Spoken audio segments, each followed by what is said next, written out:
Olá, hoje é sexta-feira, dia 26 de janeiro de 2024. Este é o Jornal do Empreendedor, segunda edição. Seja muito bem-vindo. Eu sou Sebastião Garcia e convido você para acompanhar comigo a partir de agora as principais notícias do dia. Prévia da inflação desacelera em janeiro. Confiança do empresário do comércio sobe no primeiro mês do ano. O setor comercial de Brasília passa por revitalização. E ainda, a Câmara dos Deputados quer mudar o Código de Defesa do Consumidor. Tudo isso você confere agora no Jornal do Empreendedor, segunda edição.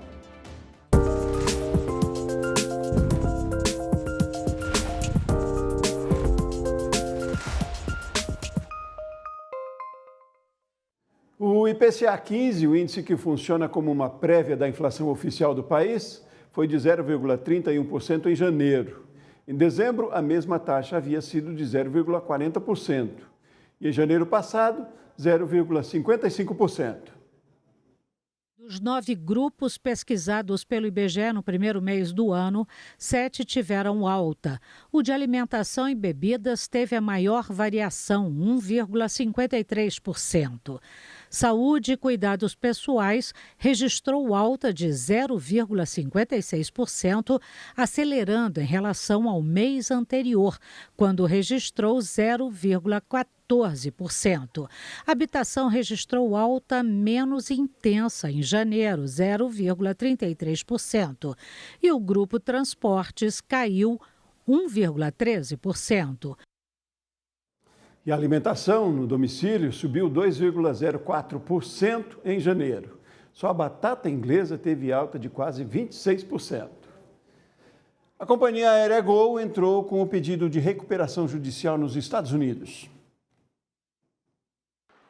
O pedido de recuperação judicial foi feito nos Estados Unidos. O processo chamado de Chapter 11 é semelhante ao do Brasil, mas com mais possibilidades como acesso a financiamentos. Ao mesmo tempo em que eu continuo com minhas operações, eu solicito a um juízo que as minhas dívidas sejam, entre aspas, várias aspas, pausadas, para que eu consiga, com o giro do meu negócio, voltar a ter fôlego. A Gol afirmou que tem o compromisso de financiamento de 950 milhões de dólares. O dinheiro seria fundamental para a continuidade das atividades da empresa. O setor aéreo foi um dos mais afetados na pandemia. A estimativa é que a companhia brasileira tenha uma dívida estimada de 20 bilhões. A Gol detém a segunda maior fatia do mercado aéreo brasileiro, mais de 33%.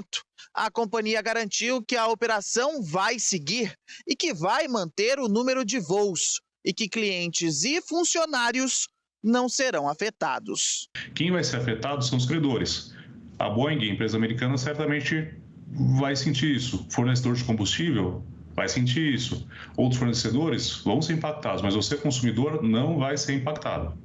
Outras empresas já passaram por processos semelhantes. A Latam, por exemplo, que fez um pedido de recuperação judicial também nos Estados Unidos. Toda a lei empresarial americana é muito mais madura que a brasileira, algumas décadas pelo menos. Então, para o americano, é normal que uma empresa passe por dificuldade, busque um fôlego, busque um crédito, depois volte a 100% das suas atividades. No Brasil ainda é taxado como a empresa quebrou. Não quebrou. O pedido ainda precisa ser analisado por um tribunal americano. Os comerciantes começaram 2024 mais animados. O índice de confiança medido pela CNC, a Confederação Nacional do Comércio de Bens, Serviços e Turismo, subiu em janeiro e alcançou 109,1 pontos, um aumento de 0,8% na comparação com dezembro. De acordo com a CNC, o resultado interrompe uma sequência de 4 quedas seguidas, o que indica uma virada positiva nas perspectivas do varejo. Em março, a Lei Emprega Mais Mulheres vai completar um ano.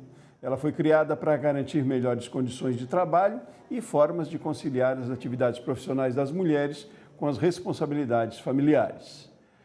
A adoção e o resultado desta iniciativa é tema da nossa conversa agora. Vamos conversar com Tiago Santana, gerente de expansão de parcerias da Aliante, uma plataforma de soluções digitais com foco em relações nas empresas. Oi, Tiago, bom dia, tudo bem? Bom dia, Sebastião. Tudo bom? Muito obrigado pelo convite. Bom dia a todos. Ótimo, obrigado a você por aceitar o nosso convite, pela gentileza de compartilhar conhecimento aí também. Tiago, tem quase um ano que a lei, né, está em vigor, faz março, vai se fazer em março. Qual é o balanço que a gente pode fazer deste primeiro ano? A lei ela veio com o intuito de lidar com essa questão da desigualdade das mulheres no ambiente de trabalho. E aí, dentre várias soluções possíveis que estão na redação da lei, tem a questão do combate ao assédio sexual. E esse combate ele vem de três frentes, né? Então, tem a questão de colocar isso no código de ética, colocar isso como algo que a empresa não aceita, trazer a questão do canal de denúncias, as empresas que têm CIPA têm a obrigação de ter meios de relato ou como uma mulher pode trazer a questão que está ocorrendo com ela dentro da empresa, e a questão do treinamento da conscientização. A primeira coisa que a gente já consegue ver nesse um ano é um aumento muito grande da quantidade de denúncias de assédio sexual que vem aparecendo nas empresas. Ou seja, já é uma demonstração de que a lei trouxe pelo menos um ambiente de segurança para as mulheres poderem falar o que está acontecendo com elas dentro da empresa. Então, as empresas criaram canais, então. Foi efetivo nesse sentido também. Essa responsabilidade das empresas aconteceu. Vem sendo bem efetivo. Claro que é uma mudança cultural, é algo que vem em crescimento, mas a própria obrigação para as empresas que têm CIPA de colocar a questão do assédio dentro do rol de problemas a serem enfrentados vem acontecendo. A gente acredita que ainda existe muita subnotificação, muitas empresas que ainda não conseguiram adotar, ou até que estão começando a adotar meios de denúncia, mas que ainda não conseguem trabalhar isso de uma maneira muito positiva, ou seja, ainda precisam amadurecer os seus canais de denúncia para poder Uhum. lidar com isso da melhor forma e poder tornar um ambiente laboral mais seguro para as mulheres. Pois é, e esses canais, independentemente do trabalho das CIPAs, né? Porque nem todas as empresas têm CIPAs, a lei, é claro, deu mais responsabilidade às CIPAs, mas que é a forma de prevenção de acidentes de trabalho, né? As comissões Perfeito. internas de prevenção de acidentes de trabalho.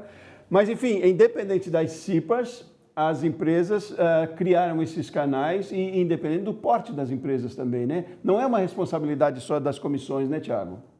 Perfeito, Sebastião, você tocou num ponto muito importante, porque ter CIPA ou não apenas interfere na questão da obrigatoriedade, porém é uma responsabilidade de todos. Tanto é que não há descrição na lei de como você deve fazer isso. É uma responsabilidade das empresas. Em qualquer porte, se a gente quer que as mulheres se sintam num lugar melhor para trabalhar, seguro, que é a inclusão, que é a manutenção das mulheres nas empresas, a gente precisa, independente de ter CIPA ou não, de ter um ambiente onde elas se sintam bem, seguras para trabalhar. E isso vem de ter um canal de denúncia, onde se acontecer alguma coisa, a empresa não tem olhos em todos os lugares ao mesmo tempo. Uma mulher possa fazer uma denúncia e ela ter certeza que vai ser tratada de maneira adequada. Agora, Tiago, as empresas também que aderiram, elas têm um selo de identificação. Isso é importante também, não é? O quanto é importante essa identificação das empresas? Então, a lei ela vem com um espírito muito positivo, né? Assim, com uma ideia de estimular as empresas a tomarem uma série de medidas. A questão do combate ao assédio é uma delas, que vem a questão do treinamento, do canal de denúncias, do código de ética. Tem outras questões relacionadas à parentalidade na lei, questão de algumas priorizações, questões de microcrédito. As empresas que conseguem atingir bons níveis satisfatórios dentro desses itens, elas podem conseguir o selo Emprega Mais Mulheres, para sinalizar ao mercado que elas são atentas a isso, que isso importa a elas. Isso comunica tanto a outras empresas que você quer se relacionar como parceira, como fornecedora, como prestadora de serviço, até com o próprio mercado consumidor. Agora tem um efeito interessante e felizmente, né, Tiago, que é de mudança de cultura. É isso que a gente quer, né? Não precise mais de um selo identificando, não precisa de uma legislação estabelecendo regras, mas que se mude essa cultura mesmo, né, de relacionamento nos ambientes de trabalho, independente de só com as mulheres, mas em toda a corporação, todos os colaboradores, não é? Esse é um propósito também, né, Tiago?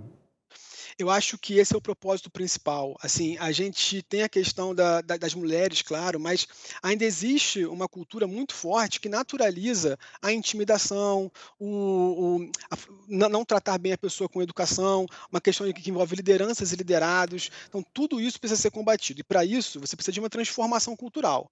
Você transforma culturalmente a sua empresa, transforma ela num lugar bom para trabalhar, quando você diz o que você não aceita, colocando num código, quando você ensina, conscientiza, treina as pessoas sobre aquilo que interessa à empresa, aquilo que não interessa, e principalmente quando você tem meios de fazer com que as pessoas que estão sofrendo algum tipo de intimidação, algum tipo de abuso, algum tipo de assédio, possam fazer uma denúncia. Isso tem um efeito cascata, porque faz com que todo mundo pense sobre esse assunto. Assuntos que às vezes são tabu, que ninguém quer falar muito sobre esses assuntos porque são meio chatos às vezes, você traz aquele assunto para a empresa e fala: aqui a gente quer ter uma cultura positiva. Isso é bom, inclusive, para a sociedade, isso cascateia para fora das empresas, nas Uhum. casas, nas comunidades. Então é muito interessante.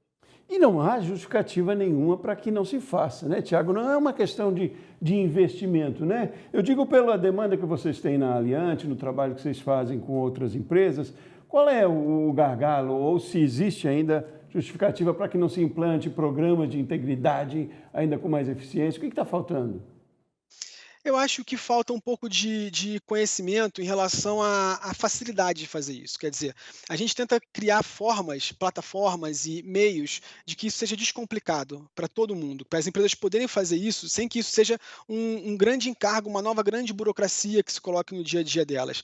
Então a gente procura trazer plataformas onde você vai conseguir colocar um canal na sua empresa que vai ser efetivo, que vai ser bem divulgado, que vai ser bem utilizado. Isso não vai interferir muito na parte burocrática, não vai interferir no seu orçamento. Isso vai ter ganhos muito grandes no médio prazo, no longo prazo. Então, assim, dá para fazer. Eu acho que falta as empresas entenderem que, independente do tamanho delas, é possível implementar um canal e é impossível implementar um canal de forma descomplicada.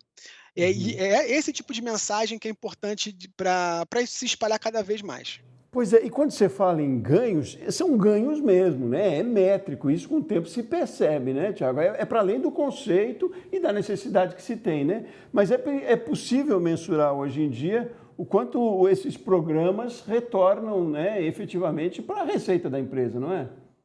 Sim, é possível. É uma conta que ela entra em vários, ela vai para vários pontos. Então você vai reduzir o seu risco trabalhista, então você vai ter menos processos trabalhistas. Você vai reduzir o seu risco de imagem reputacional, então você vai diminuir a chance de ter alguma coisa muito ruim que aconteça dentro da sua empresa e que eventualmente vá para a mídia. Você vai reduzir, inclusive, questões de saúde mental. Então, se a sua empresa está gastando muito dinheiro com benefício de saúde e muito desse dinheiro às vezes vai para questões de saúde mental, ao criar um ambiente de trabalho mais seguro, mais acolhedor, você vai reduzir também esse tipo de custo. Tem a questão do afastamento, a questão de turnover, de ter que fazer recrutamento e seleção toda hora, porque tem gente toda hora saindo da sua empresa.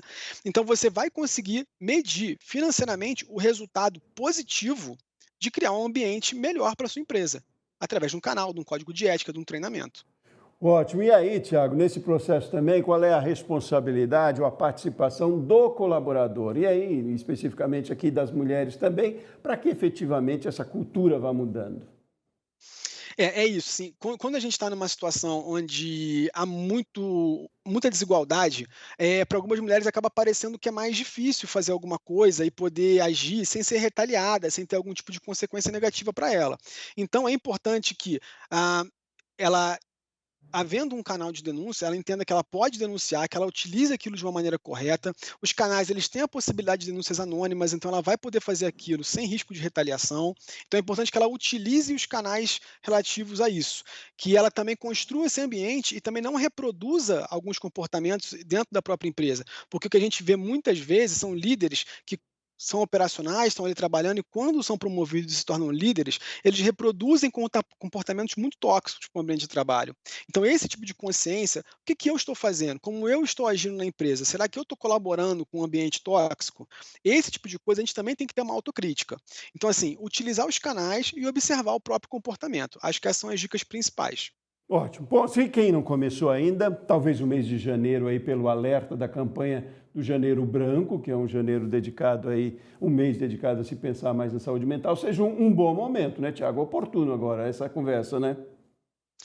Eu acho que sim. Eu acho que todos nós temos uma experiência de vida ou já vimos alguém que realmente ficou muito mal por questões que aconteceram no trabalho, né? Que começa a ficar muito chateado, começa a não conseguir ter uma vida positiva, até evoluir em quadros de depressão e ansiedade, porque o ambiente de trabalho está muito negativo, porque vem sofrendo intimidações, vem sofrendo assédios e não sabe para onde ir. Às vezes porque a empresa não tem um canal de denúncias, às vezes porque a empresa não tem um trabalho de conscientização sobre o tema.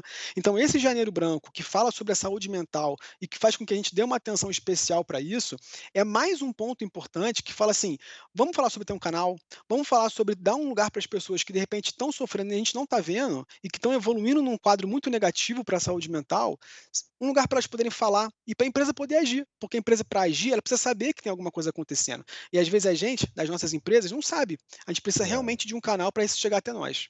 Ótimo, responsabilidade de todos. Tiago Santana, a gente se estendeu na conversa, dada a importância que é, né, até para resultados mesmos. Tiago, gerente de expansão e parcerias da Allianz, obrigado mais uma vez pela sua participação aqui com a gente, Tiago.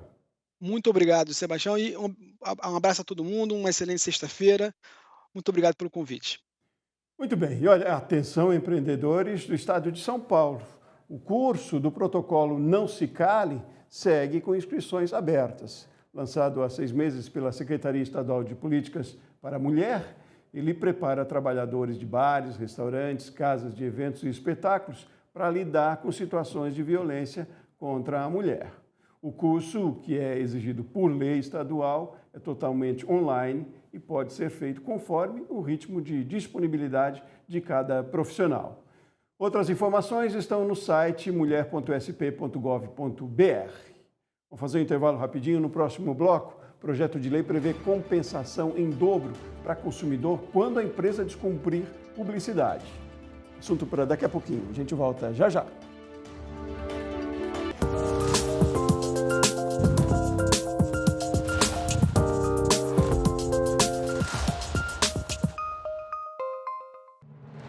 Onze e 49 agora pelo horário de Brasília, estamos de volta e ao vivo com o Jornal do Empreendedor, segunda edição.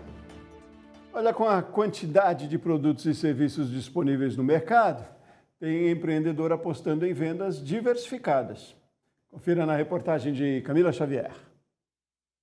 Os mercadinhos de bairro estão de volta. Nada melhor do que comprar perto de casa. E em locais de pouca concorrência, podem ser um bom negócio. No início, eu montei um mercado com muita carne, né? Com muita coisa. Só que carne aqui não saía, porque aqui é empresas. Então o pessoal queria coisa rápida, um lanche rápido. A carne que eles queriam era uma carne temperada, vou botar na airfry. Aqui também mora gente, né? Mora também as pessoas também. Aí eu fiz uma listazinha para ter, o que é que você quer que não tem aqui. A pessoa foi falando, eu fui anotando, ia, comprava, voltava e tal. E graças a Deus hoje o pessoal fala que aqui tem de tudo, né? Tem de tudo um pouquinho. O que você pensa, chegou um dia um rapaz, mas você não tem agulha. Eu falei, tem agulha sim, tá ali, pode pegar que tem. E com o aumento da clientela, foi possível expandir o negócio. A gente estava com uma loja, aí começou a encher, e o pessoal pedindo pão também, né? Que aqui é um setor de indústria, trabalha muita gente, né? Fábrica também. Eu falei, não, então tá. Aí conversei com uma parceira nossa, eles entregaram pra gente um forno, né? E a gente comprou o pão deles. A gente foi assando e o mercado foi crescendo. Aí eu quebrei a parede, ampliei para outra loja e eu já tô querendo pegar mais loja. Mas, como qualquer início de empreendimento, a dificuldade foi conseguir crédito para investir no negócio. Muito difícil, a gente tinha que comprar tudo à vista, até boleto mesmo, né? A gente, como é uma empresa nova, o pessoal não confia, vai que amanhã fecha. E banco, infelizmente, se não tiver um relacionamento, né, com o banco, não sai. E quando sai, os juros é muito alto. Hoje em dia, então, está mais alto ainda. Com o mercado indo bem em vendas, foi possível diversificar os negócios. E a aposta foi nos serviços essenciais e com alta demanda. Os consumidores estão cada vez mais atentos aos cuidados com o corpo. Não é à toa que o mercado de estética prevê um crescimento de 14,5% até 2030. De olho no potencial deste mercado, a empreendedora aposta em produtos e equipamentos que auxiliam na perda de gordura corporal. E esse novo empreendimento na área de beleza ficou a cargo da esposa. Farmacêutica de profissão, ela decidiu investir em estética corporal. Ultimamente, as mulheres elas têm cuidado cada vez mais do corpo, né? E hoje já existem vários procedimentos minimamente invasivos que ajudam, né, nessa perca de gordura localizada. Porque a queixa principal das pacientes é que ela às vezes emagrece bastante, mas ainda fica aquela gordurinha localizada que incomoda e que elas não conseguem perder. Mas os planos do casal não param por aí. Outros 2 negócios estão nos objetivos dos empreendedores. Uma distribuidora de bebidas para ele e uma farmácia para ela. Eu vejo que quando você casa para um estar realizando o sonho do outro, né? E era um sonho dele ter o próprio negócio e a gente trabalhou para começar, né? Construindo, né, o sonho dele e assim a gente está construindo o meu também, porque eu gosto dessa área da beleza, né? E assim a gente vai ajudando um ao outro. Eu não me vejo fazendo outra coisa, eu nasci para empreender.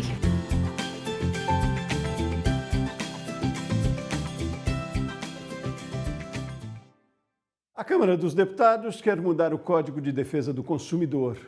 O projeto de lei em tramitação prevê a compensação em dobro para o consumidor quando uma empresa descumprir a oferta ou a publicidade que tenha feito. Caso seja aprovado, o consumidor poderá de imediato aceitar produto ou serviço equivalente com valor correspondente ao dobro do total pago. E isso vale para pacotes de viagem, por exemplo. Hoje, o Código de Defesa do Consumidor prevê, caso a empresa descumpra a oferta, a prestação de serviço equivalente. O projeto tramita em caráter conclusivo e será analisado pelas Comissões de Defesa do Consumidor e de Constituição e Justiça e de Cidadania. Em Brasília, o setor comercial sul é um bairro que reúne vários empreendimentos, mas que por muitos anos ficou abandonado. Agora o governo local inicia a revitalização da área para melhorar os negócios. A reportagem é de André Lage. Escritórios, estabelecimentos comerciais, prédios e mais prédios. O setor comercial sul é uma das regiões mais importantes economicamente para o Distrito Federal. No entanto, a degradação do espaço deixa alguns comerciantes preocupados. É o caso da Luzinete. Vendedora ambulante por mais de 2 décadas, ela se regularizou e apostou na abertura dessa loja no ano passado. Um sonho realizado, mas agora a empreendedora espera benfeitorias. Essa revitalização que está tendo aqui no setor comercial, a gente tem um grande projeto, sabe? De ver esse setor comercial tendo mais pessoas, assim, não só para vir para cá, mas pessoas que venham trabalhar aqui e venham desenvolver aqui, ficar melhor, não do jeito que está, né? Outra reclamação dos comerciantes é a grande concentração de pessoas em situação de rua no local. Problema que tem afastado os clientes. Tem gente que não anda aqui, que tem medo. O governo tem atuado para revitalizar o espaço. Obras de acessibilidade, pavimentação e iluminação estão sendo feitas no local. O trabalho tem refletido na confiança dos empresários locais. É natural que a mudança, na medida em que você aprova a lei, ela não acontece de imediato. Porque a empresa, para se estabelecer, ela faz toda uma pesquisa de mercado, a questão de funcionários, de uso e investimentos na região. Então, hoje o setor comercial sul é muito atraente, você tem muita área disponível, tem bons prédios, você tem inclusive metro quadrado barato, seja para compra ou para venda. E por outro lado, você tem prédios novos aqui, ó, que o próprio governo, o próprio particular, empresário, está fazendo investimento, fazendo retrofit, ou seja, o pessoal está acreditando, confiando que esse processo vai dar certo. A união do governo com instituições não governamentais também tem sido importante para a melhoria do setor comercial sul. A ONG No Setor, por exemplo, desenvolve um trabalho de ocupação dos espaços públicos na região por meio de eventos, festas e feiras. A iniciativa contribui para o desenvolvimento econômico da região. A Lapa, no Rio de Janeiro, as pessoas vão, empreendem, frequentam, né? A Rua Augusta, em São Paulo, do mesmo jeito. Por que não o setor comercial sul se transformar cada vez mais nesse espaço potente de economia criativa, de ocupação esportiva, de empreendedorismo, né? A gente sabe que o empreendedor tem um papel importante na hora de abrir um café, de abrir um restaurante, de abrir um bar, de abrir qualquer empreendimento que seja, mas que contribua para que a gente diminua a taxa de desocupação do setor comercial sul e que a gente possa transformar esse espaço, né, de forma coletiva. E é um espaço que não é só de quem mora no plano piloto, não é um espaço só de quem mora, né, perto, nas imediações do setor comercial sul. Muito bem, e assim a gente termina essa edição do Jornal do Empreendedor. Outras notícias ao vivo aqui de Brasília, você tem na edição das 7h30 da noite. Uma ótima tarde para você, ótimo fim de semana também, ótimos negócios e até mais.